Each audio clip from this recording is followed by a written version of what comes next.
गेल्या 24 तासांपासून पुण्यामध्ये मुसळधार पाऊस सुरू आहे। शहराला पावसाने अक्षरशः झोडपून काढलंय। शहरामधील विविध रस्त्यांवरून पाणी देखील वाहू लागले।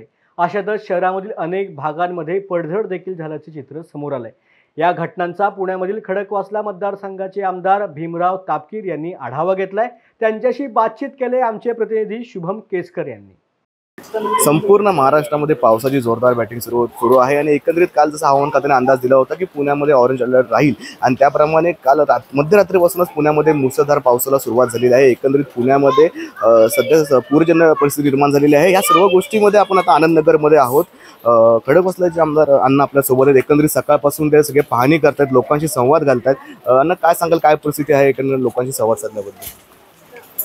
खरं तर खडकवासला धरणामध्ये पाऊस जास्त प्रमाणामध्ये पडत असताना त्या ठिकाणावरून पाटबंधारे खात्याकडून रात्री 3-3:30ला त्या ठिकाणी 15 क्युसेसच्या पुढे, म्हणजे किमान मला वाटतं की 35,000 क्युसेसनी पाणी सोडण्यात आलं। आणि इतक्या मोठ्या प्रमाणामध्ये पाणी सोडल्यामुळं खरं तर एकता नगरी असेल, आनंद नगर असेल किंवा त्या ठिकाणी लिंबूज नगर असेल, या संपूर्ण परिसरामध्ये आणि आजूबाजूच्या सोसायट्यांमध्ये मोठ्या प्रमाणामध्ये घरामध्ये पाणी शिरलेलं या ठिकाणी पाहावयास मिळतं। खरं तर नागरिकांचं त्या ठिकाणी आर्थिक नुकसान या ठिकाणी मोठ्या प्रमाणामध्ये झालेले आहेत। 4 व्हीलर 2 व्हीलर गाड्या या ठिकाणी पाण्याखाली आलेल्या आहेत।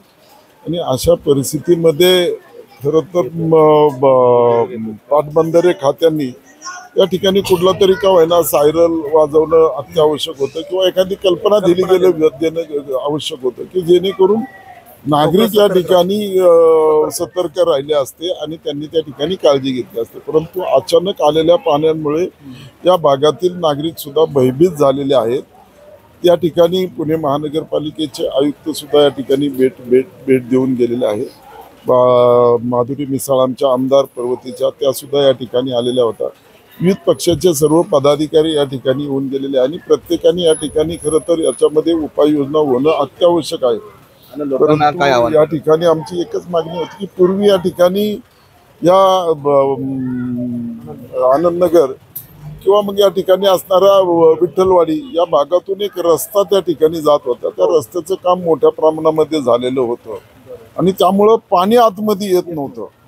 परंतु आता NGTने त्यावेळेस तक्रार केली, त्यावेळेस तो परत केलेला भराव, त्या ठिकाणी रस्त्यामध्ये केलेला भराव काढण्यात आला आणि त्यामुळे ही परिस्थिती या ठिकाणी निर्माण झालेली आहे। पुन्हा या ठिकाणी न्यायालयाने त्या ठिकाणी रस्ता करण्यास परवानगी दिलेली आहे। रस्त्याचं काम या ठिकाणी जर लवकरात लवकर झालं तर मला वाटतं भविष्य काळामध्ये पुढच्या वेळेस ज्यावेळेस पाऊस येईल त्यावेळेस हा या ठिकाणी धोका नागरिकांना होणार नाही। आणि ज्यावेळेस पाऊस मोठ्या प्रमाणामध्ये येत असतो त्यावेळेस आमच्या सोसायट्यांमधले असणारी ड्रेनेज लाईन असेल, पावसाळी लाईन असेल किंवा त्या ठिकाणी छोटा एखादा नाला वाहत जात असेल तर त्या नाल्याचं पाणी या ठिकाणी बॅक मारत असतं। त्यामुळे ते बॅक मारलेलं पाणी या ठिकाणी नागरिकांच्या घरामध्ये पुन्हा जात असतं। त्या संदर्भामध्ये योग्य ती काळजी महानगरपालिका घेण्यास त्या ठिकाणी सूचना केलेल्या आहेत। नागरिकांनी सुद्धा पावसाळ्यामध्ये सतर्क राहणं अत्यावश्यक आहे, कारण हा निसर्ग आहे। केव्हा किती पाऊस पडेल, किती आणि पाऊस पडेल ते सांगता येत नाही। त्यामुळे नागरिकांनी काळजी घेणं यासाठी आम्ही सर्वजण या ठिकाणी प्रयत्न करत आहोत। नक्कीच बघायला गेलं तर सकाळपासूनच पाहणी दौरा आणणं सुरू करतात। एकंदरीत आज पुण्यामध्ये एकता नगर असेल, आनंद नगर असेल, सिंहगड रोड असेल, या ठिकाणी पुराचं पाणी साचल्याचं आपल्याला बऱ्यापैकी पाहायला भेटतं। एकंदरीत नरेगावचा जो परिसर आहे तिथे आताच रोड सगळा ब्लॉक करण्यात आलेला आहे। एकंदरीत न्यूज अनकटकडून सर्व प्रेक्षक वर्गांना एक विनंती असेल की अत्यावश्यक कामाशिवाय कुणीही बाहेर पडू नका, काळजी घ्या स्वतःची, घरीच राहा, सेफ राहा। कॅमेरामन वैभव सह मी शुभम, न्यूज अनकट, पुणे।